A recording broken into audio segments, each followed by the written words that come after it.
Olá pessoal, como estamos? Tudo tranquilo?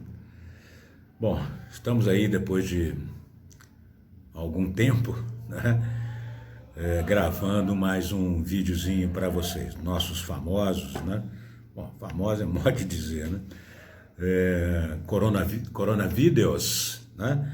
Os videozinhos que a gente começou a gravar para vocês há algum tempo atrás, já gravamos vários, né? Deixamos aí no nosso canal à disposição para vocês. Vamos dar continuidade, né, a esses videozinhos, certo?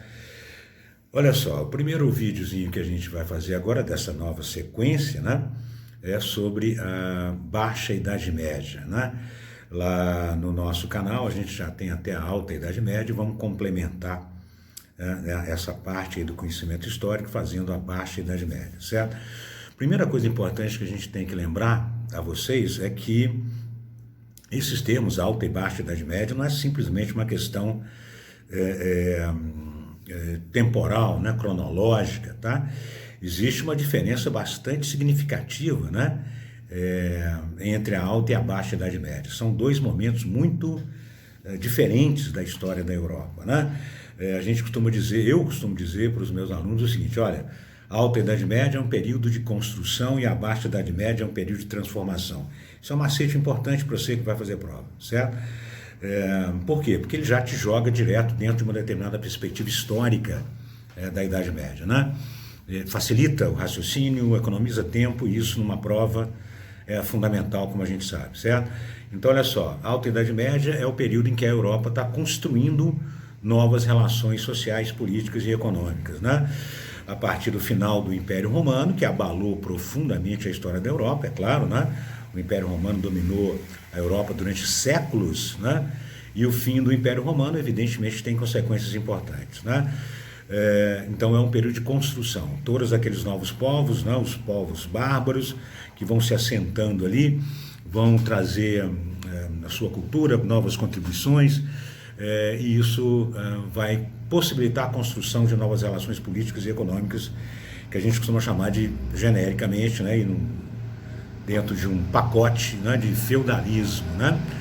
E agora, na Baixa Idade Média, é um período em que essa construção começa a se transformar, ou seja, o feudalismo foi construído, ele foi razoavelmente eficiente, né, no que ele se propôs a fazer, especialmente na defesa do território, especialmente na capacidade que a criação, né, de exércitos regionais teve, né, para superar, ou pelo menos controlar as invasões, né, que eram permanentes, frequentes na Europa Ocidental, certo? Dá uma certa tranquilidade para as pessoas continuarem trabalhando, cultivando, né, e defendendo o seu território, né? Então, aí a partir do século XI, né, essas invasões diminuem bastante, né? Parte inclusive dos invasores vai se sedentarizando, vai se cristianizando, né? E aderindo a esse novo estilo de vida dominante na Europa Ocidental, né? E a coisa fica um pouco mais tranquila, né? Com mais tempo, com mais segurança, a Europa começa a ter outras perspectivas, a procurar se desenvolver em outras áreas, né? Quer dizer, a prioridade durante o feudalismo era proteger a terra, defender as pessoas, né? Então a divisão dos feudos, a criação dessa nobreza regional, né, das fortalezas espalhadas por toda a Europa, isso foi eficiente nesse sentido. Agora vamos partir para outras questões, né? E é exatamente nesse momento, ou seja, a partir do século XI, em que o feudalismo se consolida, né, ele chega à sua maturidade, vamos dizer assim, é que a Europa começa a apresentar algumas questões bastante novas e importantes, né? Por exemplo, a gente começa a observar inovações técnicas. Essas inovações técnicas são muito importantes dentro do contexto da Baixa Idade Média, né? Essas inovações técnicas, como por exemplo, melhores ferramentas, melhores equipamentos, né? A introdução das charruas, né? Arados de melhor qualidade, coisa e tal, e principalmente inovações como o rodízio de campos, rodízio de culturas, né? Vai possibilitar, a partir da Baixa Idade Média, a partir do século XI, lembrando, Baixa Idade Média entre o século XI e o século XV, né? Um aumento significativo da produção agrícola. europeia, muito significativo, né? Então, olha só, a Europa, a partir da Baixa Idade Média, começa a produzir excedentes. E a ideia do excedente é fundamental, muda tudo, né? Quando a sociedade europeia começa a produzir excedente, ou seja, alguma coisa a mais, né, do que ela precisa para a sua sobrevivência, lembrando que a sobrevivência e a questão da agricultura é fundamental na Europa, porque você tem invernos rigorosos, então você tem que produzir para o ano todo, incluindo o inverno, você não vai poder plantar e colher, na verdade, é uma perspectiva bastante importante em termos de planejamento, né, senhores? Agrícola, tá? E a Europa começa a produzir excedentes, né? E, ou seja, o cidadão, inclusive os servos, né, os camponeses, né, começam a ter uma produção muito acima do que era necessário. Ou seja, se o cidadão, exemplo, se o cidadão precisava de 20 sacos de farinha de trigo, né, de trigo e de farinha de trigo para sobreviver ao longo do ano, a alimentação básica é pão, não é isso? Tá? E ele produz 30, 40, né? Ele tem um excedente extremamente importante, né? E o que você faz com o excedente? Ou seja, você precisa de 20 sacos, exemplo, 20 sacos e você produz 30, você tem 10 sacos de farinha de trigo excedentes, tá? Tradicionalmente nas sociedades humanas, o excedente é usado para trocas, comércio, não é isso? Tá? Então, olha só, eu tenho 10 sacos de farinha a mais do que eu necessito, eu preciso de 20 sacos por ano para alimentar a minha família, tenho 30, o que eu vou fazer? Bom, há anos que eu estou tentando trocar a minha enxada está muito antiga, muito desgastada, ou eu preciso de um, sei lá, de um potro, ou eu preciso de uma cabra, estou pensando em criar animais, certo? Aí você pega esse excedente que você tem e procura trocar isso por alguma coisa que lhe interessa, não é isso? Isso é comércio. Né? Então, a principal questão envolvida na Baixa Idade Média é a retomada progressiva do comércio. Pelo amor de Deus, né? Nós não vamos dizer que o comércio desapareceu durante a Idade Média. Não é isso. Né?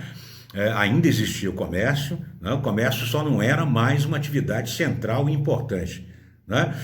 Boa parte dos reinos europeus era quase autossuficiente, ou seja, o feudo produzia para a sua sobrevivência, não é isso? Tá? O que eles necessitavam, então o comércio era uma atividade secundária, uma atividade periférica, não era tão importante, por exemplo, quanto no tempo do Império Romano. Né? Então, a partir de agora, com a geração desse excedente, ou seja, com o aumento da capacidade produtiva europeia, o comércio volta a ter um papel fundamental, certo? Tá? Então a gente começa a ver camponeses, certo? Que vão progressivamente se descolando do campo, né? Para praticar outras atividades. Né? Então, por exemplo, um cidadão vai começar a se dedicar ao comércio, ele vai se tornar um vilão, né? Vai viver na vila, né? Ou no burgo, daí o termo burguês, burgo vem da palavra inglesa burg, que significa cidade fortificada, não é isso? Tá? Ou vila fortificada. É exatamente isso que a Idade Média produziu de importante na Europa, né? Então esses burgos, essas vilas fortificadas, né, vão ser o centro do comércio. O cidadão vai para lá, para esse burgo, para trocar, fazer suas trocas. Né? Inicialmente nos dias santos, nos dias em que não havia trabalho, né? Por exemplo, no Dominus Dei, no dia do Senhor, no domingo, né? E ali aconteciam as trocas, nas feiras. Né? Então essas feiras começam a se espalhar por toda a Europa. Surge, portanto, um novo tipo de estrutura social, se amplia, né? O vilão, que era só um cidadão que prestava serviço, né? Por exemplo, um moleiro, um cidadão que dedicado à produção de farinha, um ferreiro, né? Agora se amplia isso, são artesãos que estão ali produzindo cerâmica para, né, trocar ou vender para as pessoas, são comerciantes que vivem exclusivamente de fazer comércio, né? Então, olha só, são pessoas descoladas da produção rural, né? É possível você descolar as pessoas da produção rural, né? Porque a produção está excedente, ou seja, está produzindo mais do que o necessário, então é possível você liberar a mão de obra, não é isso? Tá? E essas cidades vão crescendo. Isso para a nobreza também é interessante, né? Através das cartas de franquia, os senhores feudais permitem a existência dessas vilas comerciais dessas cidades fortificadas, né, e ele recebe impostos dessas vilas, o que é interessante para ele também, certo? Então, olha só, a burguesia, né, ou seja, os comerciantes têm origem no camponês, ele não vem da nobreza, certo? Ele vem do camponês, certo? É um novo setor extremamente importante da sociedade, né, que não faz parte daquela lógica, né, que a gente conhece do mundinho feudal, aquela coisa, né? Uns rezam, outros trabalham, certo? Ele foge a essa lógica, se dedica a uma atividade diferente, né? E é importante você perceber uma coisa, muito importante, mas muito importante para a sua prova, muito importante, certo? Na medida em que a gente tem o crescimento da burguesia e do comércio, a gente tem também o deslocamento da dependência econômica da nobreza. Por exemplo, a nobreza vivia da terra, a renda da terra, ou seja, eu cobro os impostos, a corvéia, lembra disso? Corvéia, né, talha, banalidade, certo? Eu cobro esses impostos sobre a terra em forma de produtos, né? E com esses produtos eu consigo pagar tropas, certo? Resolvo meus compromissos.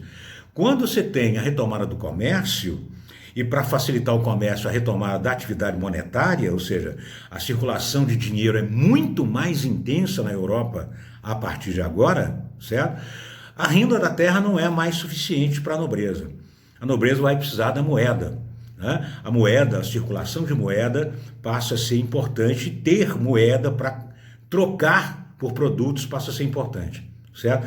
Qual o lance do dinheiro? O dinheiro simples, né, gente? Ele surge nas sociedades humanas e a principal função do dinheiro é facilitar as trocas, é lógico, né? Eu vou sair aqui da minha fazenda para ir até a vila trocar alguma coisa, não preciso levar uma carroça cheia de melancia, basta levar uma bolsinha com moedas, né? Então o dinheiro tem a função de facilitar as trocas. Quanto mais intensas as trocas, certo? Mais forma de facilitar isso eu vou criar.